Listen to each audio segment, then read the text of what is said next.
Les enfants de Chiron n'apportent rien de nouveau et l'école d'anthropologie non plus.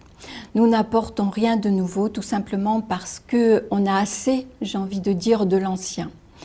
Énormément de textes existent, notamment au niveau philosophique et même au niveau anthropologique, des textes qui sont peu utilisés, des textes qui ont déjà essayé de répondre aux grandes questions existentielles. Alors bien sûr, ce sont des textes anciens, mais ça n'a pas d'importance parce que les anciens, et notamment les Grecs, avaient déjà beaucoup intuité le monde que nous vivons aujourd'hui. La spécificité, je dirais, de l'école d'anthropologie, c'est peut-être de faire la synthèse de l'ensemble de ces connaissances, d'essayer de les mettre ensemble autour d'une idée très importante qui est celle de l'évolution d'un sujet.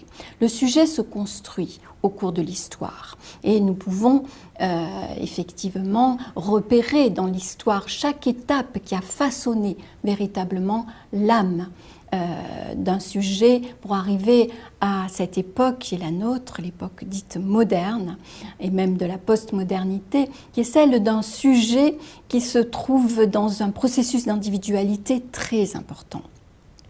Pour comprendre l'étape d'aujourd'hui, il va falloir aussi regarder, approfondir les étapes qui nous ont construit, les étapes précédentes. Donc c'est tout le projet de l'école d'anthropologie, mais c'est aussi un projet qui vient nourrir les enfants de Chiron dans la mesure où l'étape la plus importante est celle de l'enfance, bien entendu, où tout se construit. Et il y a aujourd'hui un changement très important, à mon avis, qui se passe dans la transmission. Justement, le fait d'avoir ouvert l'accès à l'inconscient, et ça c'est vraiment le travail de la psychanalyse et le travail de Freud, quelque chose est changé dans la transmission.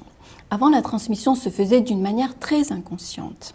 On transmettait des valeurs, on transmettait un héritage, on transmettait de la matière.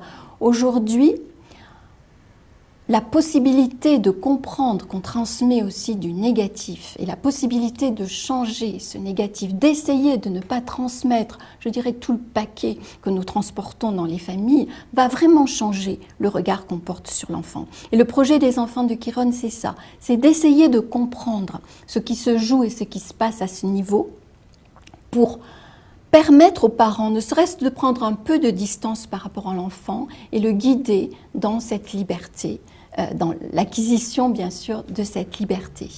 Oui, c'est ça. En quelque sorte, il s'agit d'un renouvellement, on pourrait dire, de la vision clinique générale, mais incluant et unifiant, finalement, aussi bien la médecine que la psychopédagogie, que même, bien sûr, la philosophie. Le monde a beaucoup changé.